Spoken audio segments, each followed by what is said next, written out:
Hola mis niños lindos, espero que estén muy bien y con mucha energía para nuestra última actividad de la semana. Hoy día vamos a trabajar en la clase 20 en la página 240 y 241. El objetivo de esta actividad es calcular el área y perímetro de distintas figuras. Por lo tanto, primero vamos a hacer un breve recordatorio de las figuras que hemos trabajado y luego el resumen para calcular el área de cada una. Recuerda que hemos recordado y trabajado el rectángulo y el cuadrado, el triángulo rectángulo que se obtiene al cortar justo por la mitad un cuadrado o un rectángulo. Trabajamos también cualquier tipo de triángulo que puede ser un obtusángulo o un acutángulo, perdón, se me estaba olvidando la palabra. También trabajamos el rombo y el romboide. Y la última figura que vimos fue el trapecio. Acá tenemos anotadas las fórmulas de manera abreviada, que ya las conocemos, y aquí vamos a empezar a leer en la página 241 el resumen de cada área y de cada fórmula. Recuerda que todos los perímetros, o sea, todos los contornos de las figuras se calculan de igual forma, sumando todos los lados que componen la figura o el contorno de esta.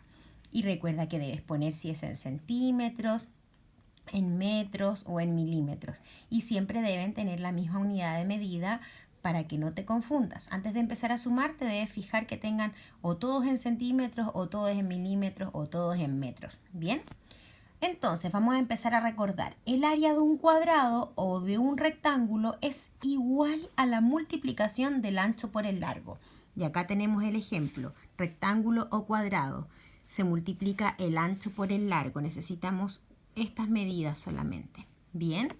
El área de un triángulo rectángulo es igual a la multiplicación de la altura por la base dividido en 2. Porque recordemos que el reflejo del triángulo respecto a su hipotenusa forma un cuadrado o un rectángulo. Por lo tanto, el triángulo tiene la mitad de superficie del paralelogramo en el que está inscrito.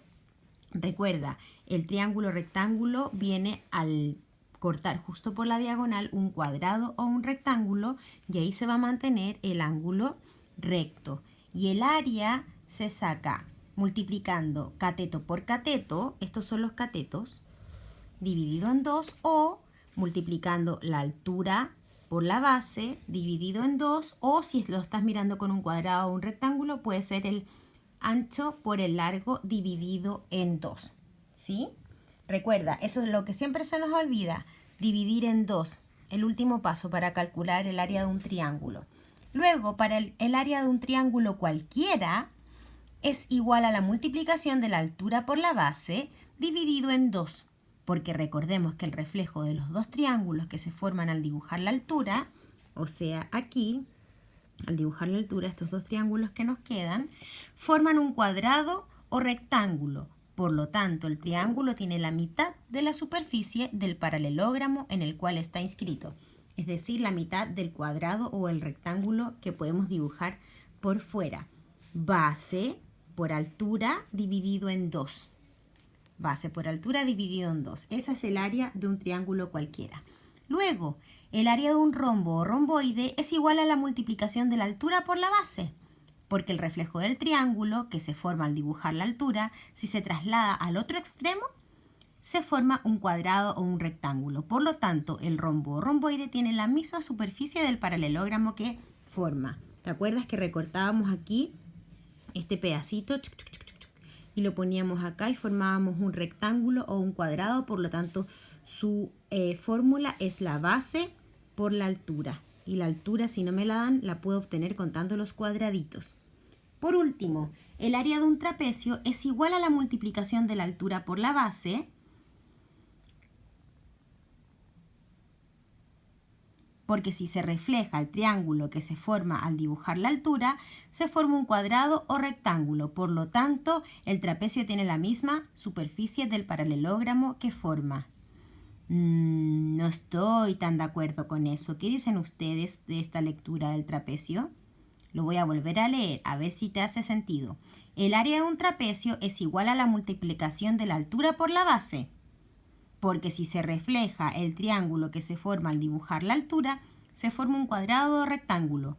Por lo tanto, el trapecio tiene la misma superficie del paralelogramo que forma. Error. ¿Quién se acuerda de la fórmula del trapecio? Así es. Sumo la base superior más la base inferior, o la base corta más la base larga. Luego la divido en 2 y por último la multiplico por la altura. Son 3 pasos. Eso que está ahí no está correcto. Y recuerda que cuando calculamos el perímetro o el área debemos tener la medida de los lados expresado en la misma unidad de medición. O sea, todos en centímetros o todos en metros, pero no puedo tener una mezcla. ¿Bien? Entonces comenzamos con nuestra primera actividad, que es muy fácil, chiquillos, le va a salir súper bien y muy cortita. La número 1 dice, calcule el perímetro, o sea, el contorno, de los siguientes rectángulos y pinte de color rojo los que tengan el mismo valor. Y tenemos rectángulo A, B, C y D. Y me dan aquí los espacios para calcular el perímetro del rectángulo A, B, C y D. Recuerda, si no me sale la medida, yo sé que es la que está al frente. Y debo anotarlas todas, por lo tanto, el ejemplo primero lo hice yo y dice 1 más 1 más 4 más 4. Sumo todo eso y lo anoto y pongo el valor en centímetros. Luego hago lo mismo con el rectángulo B, lo anoto, C y D, sin olvidar las medidas de los que no están. Recuerda que los valores los tengo, ¿sí? Importante, después cuando tú anotes todos tus resultados, debes pintar con rojo aquellos que tienen la misma medida del perímetro, del contorno, ¿ok? Sí, porque distintas figuras me pueden dar el mismo perímetro o contorno. Así es. Muy bien, chiquillos, eso es todo por hoy. Los felicito por su trabajo, por su esfuerzo y nos vemos muy prontito el martes en la clase en línea. ¡Chao!